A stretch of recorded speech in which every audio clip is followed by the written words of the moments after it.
आताच्या आपण घडामोडी दररोज या पहलगाम हल्ल्यानंतरच्या बघतोय। आज तर वेगवेगळ्या बैठका महत्त्वाच्या होत आहेत आणि त्यात आता पाकिस्तानला धडा कसा शिकवायचा या संदर्भात आता भारताकडनं जे काही नियोजन केलं जातंय, काय एकंदरीत याबद्दल सांगाल?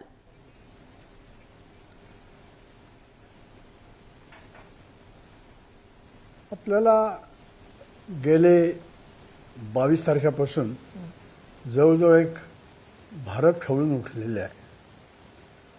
16 तारखेला जे पाकिस्तानचे प्रमुख सेना दल प्रमुख आहेत त्यांनी एक विधान केलं आणि बहुतेक त्याचाच हा परिणाम असावा। काय घडलंय ते आपल्याला ठाऊक आहे।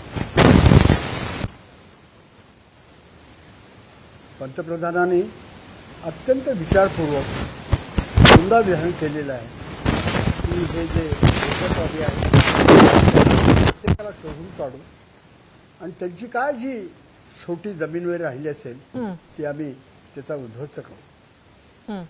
त्यामुळं काही ना काही कारवाई होणं शक्य आहे। सिंधू करार हा स्थगित केला गेला आहे आणि काही राजनैतिक पावलं उचलली गेलेली आहेत। सगळ्यात पाकिस्तानला जो धक्का बसणार आहे तो सिंधू कराराचा, अर्थात त्याचे परिणाम जाणवण्यासाठी काही वेळ जाईल, परंतु ती कल्पनाच इतकी कठीण आहे की काही काळाने पंजाबचे जे शेतकरी आहेत त्यांना पाणी मिळणार नाहीये आणि त्याची शेती अक्षरशः वाळून जाणार। आता ही पहिली गोष्ट। कुठल्याही अशा धक्क्याला एक तर राजनैतिक पावलं उचलली जातात किंवा लष्करी पावलं उचलली जातात। बरोबर। आता लष्करी पावलं काय उचलतात याची आपण प्रतीक्षा करत आहोत, पण जे पाऊल उचलतील ते अत्यंत खंबीर असेल, विचार करून केला असेल आणि आपल्याला जी वेळ योग्य आहे, जी जागा योग्य आहे आणि जी संख्या आवश्यक आहे या सगळ्याचा समन्वय घालून ही कारवाई केली जाईल। बरं, यामध्ये तुम्ही म्हणतात की राजनैतिक काही पावलं उचलली जातील किंवा लष्करी काही पावलं उचलली जातील, त्याच्यामध्ये आता काय अशी पावलं भारताकडनं उचलली जातील? आणि आज जर सकाळपासून घडामोडी बघितल्या तर मग फ्रान्स बरोबरचा काही करार आहे, त्याचसोबत अमेरिकेनं भारताला तर पाठिंबा दिलेलाच आहे, मात्र आता चीन पाकिस्तानला मदत करणार, त्यामुळे या सगळ्याचा परिणाम कसा दिसेल? हॅलो सर, आवाज येतोय?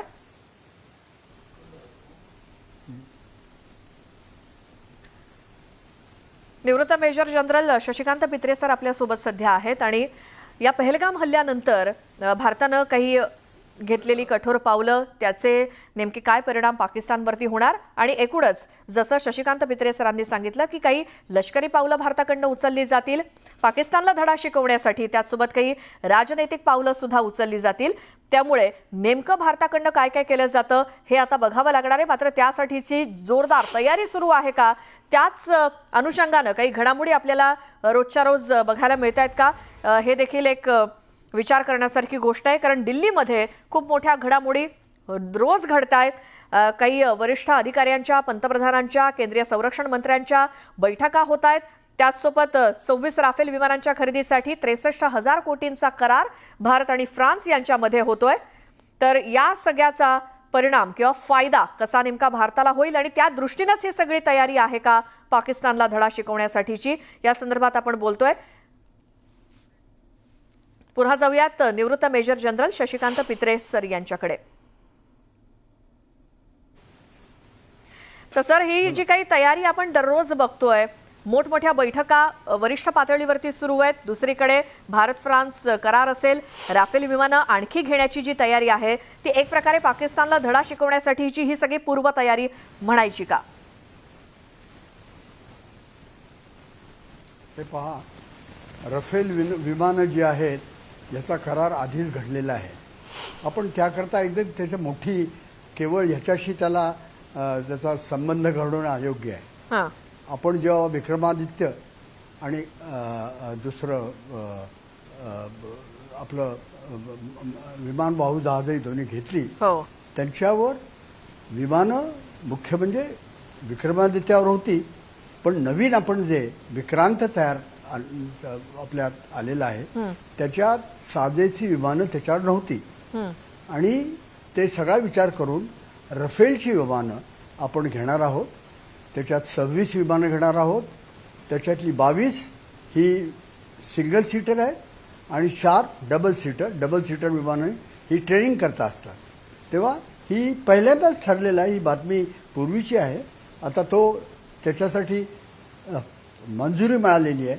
पण केवळ हे काल घडलं म्हणून आपण विमानं घेतोय असं म्हणणं अयोग्य आहे आणि अयोग्यच नाही तर ते चुकीचं आहे. बरोबर आहे. ठीक आहे. जर हा करार आधीच नियोजित होता मग तर याचा फायदा आता कसा होईल यापुढे? कारण पाकिस्तानचं जे काही हवाई दल आहे आणि भारताचं हवाई दल याची जर तुलना केली तर भारताचं हे हवाई दल कशा पद्धतीनं उजवं ठरेल? हे पहा, विमानं आहेत ही हवाई दलासाठी नाही आहेत, ही आपल्या नौदलासाठी आहेत. त्या नौदलात जसं मी आपल्याला सांगितलं विक्रांतवर अद्यापपर्यंत विमानं यायची होती.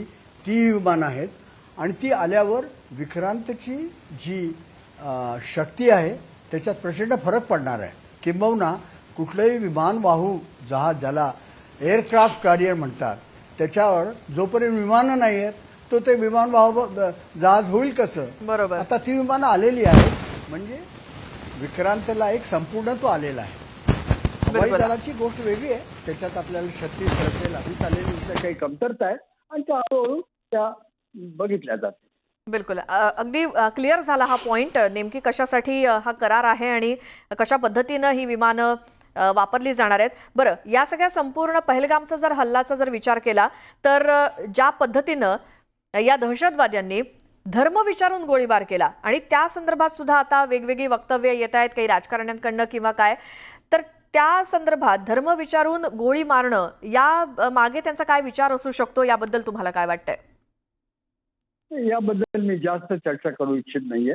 निश्चितच त्यांनी धर्म विचारला असेल पण ते त्यांचं आता आपल्याला ठाऊक आहे. ते सर्व अत्यंत फंडामेंटलिस्ट हे होते आणि त्यांना पक्कं करायचं होतं की ज्यांना आम्ही मारतोय ते काही हिंदू आहेत. त्याबद्दल जास्त चर्चा मला करायची नाही. बरं, पंतप्रधान नरेंद्र मोदी यांनी वेळोवेळी आपल्या देशवासियांना संबोधित करताना किंवा या हल्ल्यानंतरची जर वक्तव्य त्यांची बघितली तर खूप मोठी कारवाई केली जाईल किंवा बदला घेतला जाईल अशा प्रकारची जी काही वक्तव्य केली आहेत, तर नेमका हा बदला भारताकडनं कसा घेतला जाईल, काय त्यासाठी शिस्त आहे याची उत्सुकता सध्या प्रत्येक भारतीयाला आहे. ते पहा, हा बदला न्यायचा प्रतिशोध म्हणा म्हणजे पाकिस्तानला धडा शिकवणं हे त्याच्या मागचं उद्देश असेल आणि ते काय केव्हा कुठं होणार आहे जसं मी आपल्याला आधी सांगितलं अशा ठिकाणी होईल ज्याच्याकरता ची वेळ आपल्याला साधायची असेल, त्याचं जे उद्दिष्ट असेल ते आपल्याला साधायचे असेल, जी कारवाईच्या जागी होईल ती आपल्याला संयुक्तिक असेल आणि संख्या आपण तितकी वापरू जी त्याच्यासाठी आवश्यक आहे. तेव्हा ते काय आणि कसं होईल हे आता सांगणं अवघड आहे. पण त्याचं जे उद्दिष्ट आहे ते पाकिस्तानला धडा शिकवण्यासाठी आणि जसं म्हणतात ना ईट का पत्थर जवाब पत्थर से, हा जो हे आहे ते आपण त्यांना तो धडा शिकू. जर तुम्ही अशा प्रकारे निष्पाप लोकांना मारलं तर त्याचे परिणाम काय होऊ शकतात. बरोबर.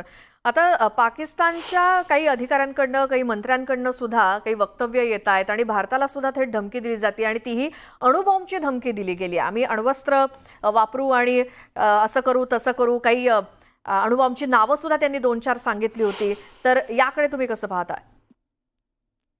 पहा, हे पाक मंत्री ज्याच्याबद्दल बोलतायत ते त्यांचे रेल्वे मंत्री आहेत. या अत्यंत पोकळ गोष्टी आहेत. अण्वस्त्र त्यांनी सांगितलं की आमच्यात अण्वस्त्रही आहेत ती भारतासाठी आहेत. हे काय प्रचंड मोठं त्यांचे काही गुप्त गोष्ट सांगत नाही आहेत, ते आपल्याला ठाऊक आहे. आणि पाकिस्तान आपण हे अण्वस्त्र एखादा मिसाईल मारणं किंवा एखादे काही आणि एक असा एक हल्ला करणं ही वेगळी गोष्ट आहे आणि अण्वस्त्र वापरणं ही फार मोठी वेगळी गोष्ट आहे. अण्वस्त्रासाठी जी तयारी आहे ती आहे त्यांची असेल नाही आहे, पण त्यांना कळलं पाहिजे की भारताची जी अण्वस्त्र धोरण आहे, आपलं अण्वस्त्र धोरण जे आहे ते आम्ही प्रथम अण्वस्त्र हल्ला कधीही करणार नाही, परंतु जर आमच्यावर अण्वस्त्र हल्ला आला तर तो झेलून आम्ही त्याचा अत्यंत प्रखर त्याला उत्तर देऊ, असं आपलं धोरण आहे. पाकिस्ताननं हा खरोखरच हा मूर्खपणा केला तर त्यांना त्याचं जे प्रायश्चित्त आहे ते फार मोठ्या प्रमाणात भोगावं लागेल. कारण भारताची पहिला हल्ला सहन करण्याची, पहिला हल्ला सामावून घेण्याची शक्ती आहे, आपलं ते धोरण आहे. परंतु एकदा ते झाल्यावर त्याचं उत्तर जे असेल ते इतकं प्रखर असेल की त्यांची जी 7-8 जी मोठी शहरं आहेत त्यापैकी एखाद्या शहरावर घालू शकतो. परंतु अण्वस्त्र युद्ध हे केवळ आपल्या जर म्हणतात ना फडताळ ठेवण्यासाठी पाकिस्तानची ही अण्वस्त्र आहे, त्यांना वापरायच्या आधी भयंकर विचार करावा लागेल. ही आंतरराष्ट्रीय अशा प्रकारे घटना होईल. आपल्याला ठाऊक आहे की जवळजवळ 7 ते 8 राष्ट्रांना अण्वस्त्र आहेत, पण 1945 नंतर ज्याच्यामुळे दुसरं महायुद्ध थांबलं त्यांच्यानंतर कुठल्याही देशानं अण्वस्त्र अण्वस्त्र नाही आहे. आता नुकतंच आपल्याला ठाऊक आहे की इस्रायलसारख्या अत्यंत कणखर देशानं, खंबीर देशानं त्यांच्यावर इतका हल्ला होऊनही ते अण्वस्त्र वापरलेलं नाही आहे. अण्वस्त्र वापरणं हा एक प्रचंड महत्त्वाचा निर्णय आहे आणि कुठले तरी एक मंत्री आम्ही वापरू हे म्हणणं म्हणजे ते अज्ञान आहे. बाकी काही पोकळ बात आहे आणि खरोखरच अज्ञान आहे. आणि त्यांना त्याबद्दल मला वाटतं त्यांचे प्रधानमंत्री निश्चितच चाचपच आहे. बरोबर. ते जसं तुम्ही म्हणताय सर की या सगळ्या पोकळ बाता आहेत, त्यामुळे लष्करी ताकद ही भारताची किती आणि पाकिस्तानची किती हे संपूर्ण जगाला माहिती आहे. मात्र तरी सुद्धा या सगळ्या पोकळ धमक्या नेमक्या कशासाठी पाकिस्तानकडनं, ही आगळीक नेमकी कशाला करायची आहे जर आपली ताकदच नाही. अगदी मुख्यमंत्री सुद्धा आपले म्हणाले की जिथं भुकेनं बळी जात आहेत तर तिथे कसल्या धमक्या देत आहेत भारताला. हे पहा, हे राजकारण आहे. हे बरेच हे त्यांचे जे मतदार आहेत, त्यांचे जे लोक आहेत, त्यांचे धैर्य वर आणण्यासाठी केले जातात. या सगळ्या जे राजकीय व्यक्ती ज्या आहेत त्या जेव्हा अशा मोठ्या संरक्षण कारवायांबद्दल, डिफेन्स ऑपरेशनबद्दल जेव्हा बोलतात तर त्यांनी विचार करून बोललं पाहिजे, कारण त्याचे परिणाम अत्यंत वेगळे असतात. त्यामुळे हे केवळ त्यांचं जे ते बहुतेक त्यांच्या कॉन्स्टिट्युएन्सीमध्ये जाऊन बोलत असतील आणि आपलं एक मोठं आपला कॉलर वर करण्यासाठी त्यांनी हे विधान केलेलं असेल. पण हे विधान माझ्या दृष्टीनं आम्ही कुठला शब्द नसला तर अत्यंत मूर्खपणाच आहे. अत्यंत जसं अपरिपक्व विधान आहे आणि ह्याच्याबद्दल हे हास्यास्पद आहे, याशिवाय काही म्हणू शकत नाही. बिलकुल. पण ज्या ठिकाणी हा सगळा हल्ला झाला, हा सगळा प्रकार घडला, त्याचा जर भौगोलिक परिस्थितीचा जर विचार केला तर अगदी LOC किंवा ही बॉर्डर अगदी काही किलोमीटर अंतरावरती आहे, 5 ते 6 असं आपण ऐकतोय गेल्या किती दिवसांपासून. मात्र या ठिकाणी काही आरोप सुद्धा होत आहेत, इतके सगळे पर्यटक जिथे वावरत असतात तिथे लष्कर कसं नाही, तर ही तैनाती किती गरजेची होती भारताकडनं आणि अशा ठिकाणी जवान कसे तैनात असतात. हे पहा, मी हा पहलगामच्या क्षेत्रात वावरलेलो आहे. त्याच्या अगदी जवळ खरू नावाची जागा आहे, तिथं जवळजवळ 2 वर्ष मी त्या ब्रिगेडमध्ये होतो.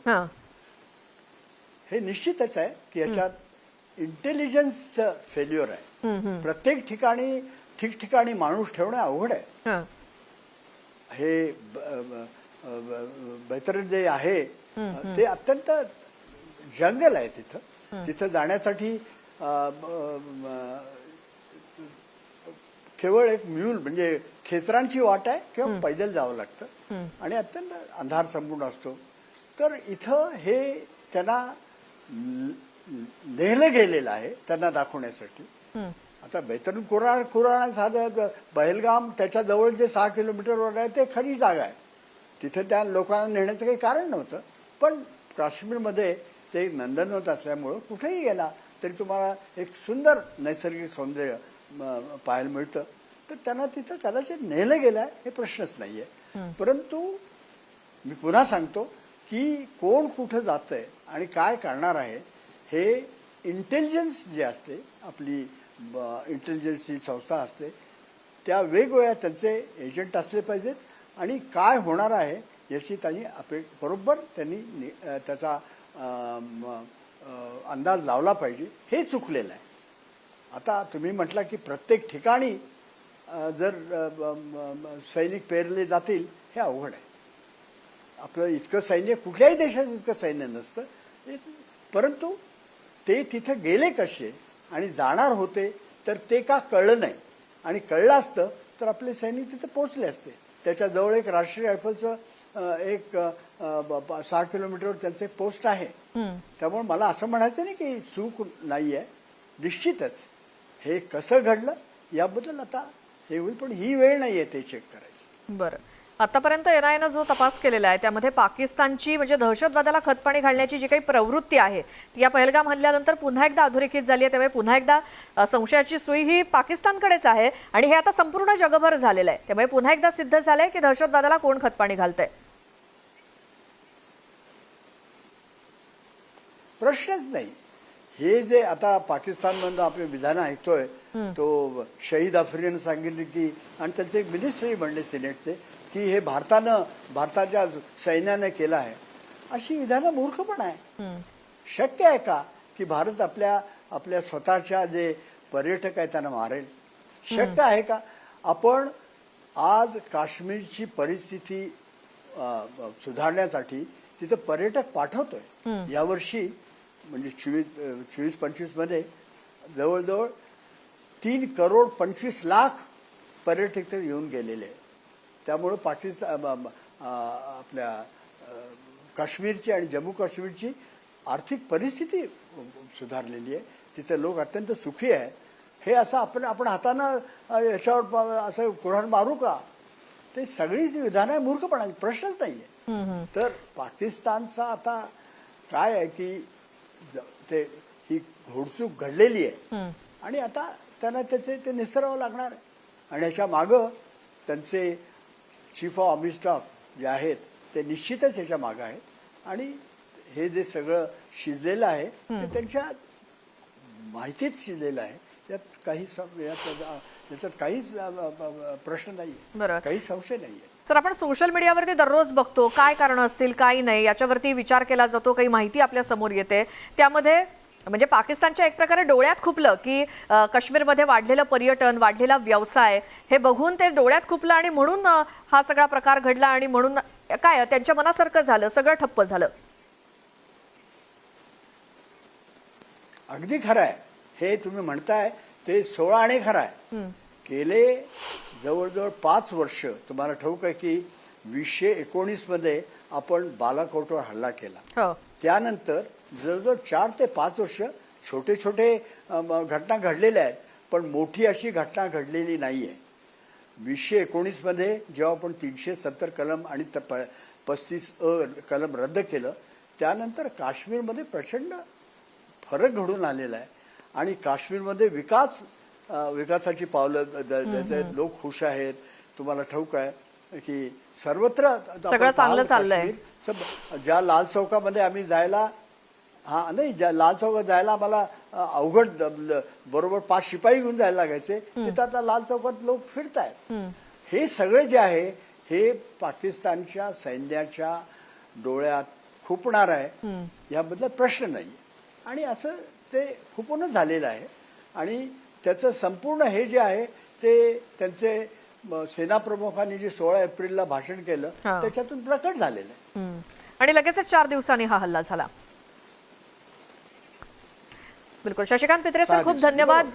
तुम्ही या मुद्द्यावरती न्यूज 18 लोकमतशी अगदी सविस्तरपणे बोललात त्याबद्दल. तर एकूणच या हल्ल्यानंतर ज्या काही घडामोडी सध्या देशभरात घडतायत, वरिष्ठ पातळीवरती बऱ्याचशा बैठका होत आहेत आणि त्याचसोबत काही करार केले जात आहेत, याचा फायदा आता कसा होणार आहे आणि पाकिस्तानला कसा धडा भारत शिकवणार याकडे संपूर्ण भारतीयांचं लक्ष लागलेलं आहे.